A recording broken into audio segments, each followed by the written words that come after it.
Hi అండి, అందరికీ నమస్కారం. Welcome back to my channel moms food eating kids. ఈరోజు నేను చాలా సింపుల్గా మసాలా పొడులు ఏమీ వాడకుండా దోసకాయ, మునక్కాయ ఎగురు కూరని చూపించబోతున్నానండి. ఇది మీరు ట్రై చేయండి, చాలా బాగుంటుంది. అన్నం, సంగటి అలాంటి వాటిల్లోకి. ఈ కూర కోసం నేను ఇక్కడ ఒక మీడియం సైజ్ దోసకాయ, ఒక 3 మునక్కాయలు, ఒక 3 పచ్చిమిరపకాయలు, ఒక 7-8 వెల్లుల్లిపాయలు, ఒక 3 మీడియం సైజ్ టమాటాలు, ఒక మీడియం సైజ్ ఉల్లిపాయను తీసుకున్నాను.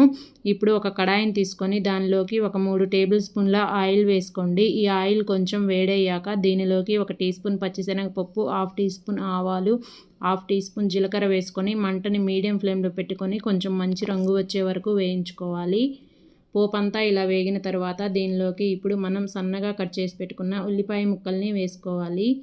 అలాగే పచ్చిమిర్చి ముక్కలు, ఒక రెమ్మ కరివేపాకు వేసుకొని మంటని మీడియం ఫ్లేమ్లో పెట్టుకొని ఈ ఉల్లిపాయ కొంచెం మెత్తబడే వరకు ఉడికించుకోవాలి.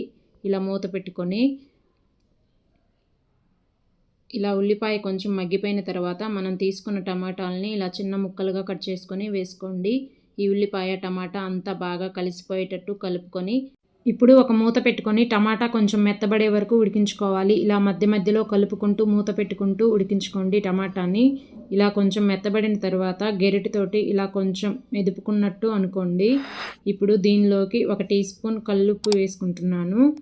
మీ దగ్గర లేకపోతే సాల్ట్ వేసుకోండి. అలాగే ఒక 1/2 టీ స్పూన్ పసుపు, 1 టీ స్పూన్ కారం వేసుకొని ఈ ఉప్పు కారం అంతా బాగా ముక్కలకు పట్టేటట్టు కలుపుకోవాలి. ఇలా అంతా కలుపుకున్న తర్వాత మూత పెట్టి టమాటా బాగా మెత్తబడే వరకు ఉడికించుకోండి. ఇలా టమాటా బాగా మెత్తగా ఉడికిన తర్వాత దీనిలోకి ఇప్పుడు ఇలా మీడియం సైజ్ ముక్కలుగా కట్ చేసి పెట్టుకున్న మునక్కాయ ముక్కలు, సన్నగా కట్ చేసి పెట్టుకున్న దోసకాయ ముక్కలు వేసుకొని ఈ మునక్కాయ, దోసకాయ, టమాటా ముక్కలు అంతా బాగా కలిసిపోయేటట్టు కలుపుకోవాలి. ఇలా అంతా కలుపుకున్న తర్వాత ఒక మూత పెట్టి ఒక 2 నిమిషాలు ఈ ముక్కల్ని మగ్గించండి. ఇలా మగ్గిపోయిన తర్వాత మళ్ళీ ఒకసారి ఇదంతా కలుపుకొని దీనిలోకి ఇప్పుడు ఈ గ్లాస్ తోటి 1.5 గ్లాసు నీళ్ళు పోసుకోండి. ఇది 1/2 లీటర్ ఉంటుందండి. ఇప్పుడు ఈ నీళ్ళు పోసుకున్న తర్వాత అంతా ఒకసారి కలుపుకొని ఒకసారి టేస్ట్ చెక్ చేసుకోండి, ఉప్పు కారం సరిపోయిందా లేదా అని. నాకు ఇక్కడ ఉప్పు 1 టీ స్పూన్ పట్టిందండి. మీ రుచికి సరిపడా వేసుకోండి. ఇలా అంతా ఒకసారి కలుపుకొని మూత పెట్టుకొని దోసకాయ, మునక్కాయ బాగా మెత్తబడే వరకు ఉడికించుకోవాలి. ఇలా మధ్య మధ్యలో కలుపుకుంటూ మూత పెట్టుకుంటూ తీస్తూ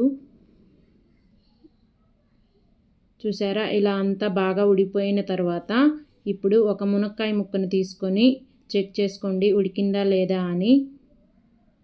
ఇలా ఉండాలండి ముక్క అనేది సాఫ్ట్గా, అప్పుడే కర్రీ చాలా బాగుంటుంది. ఇప్పుడు దీనిలోకి మనం తీసుకున్న వెల్లుల్లిపాయల్ని ఇలా మెత్తగా దంచుకొని వేసుకోండి.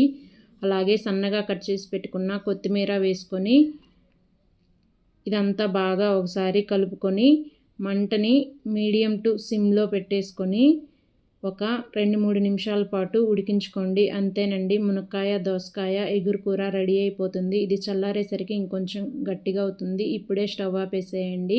అంతేనండి, చాలా సింపుల్గా మునక్కాయ, దోసకాయ మసాలా పొడులు ఏమీ లేకుండా ఇలా ట్రై చేయండి కర్రీని, చాలా బాగుంటుంది. మీరు మీ ఇంట్లో ట్రై చేసి నచ్చితే ఒక లైక్ చేసి మీ ఫ్రెండ్స్ అండ్ రిలేటివ్స్కి షేర్ చేసి నా ఛానల్ని సబ్స్క్రైబ్ చేసుకోండి. Thanks for watching.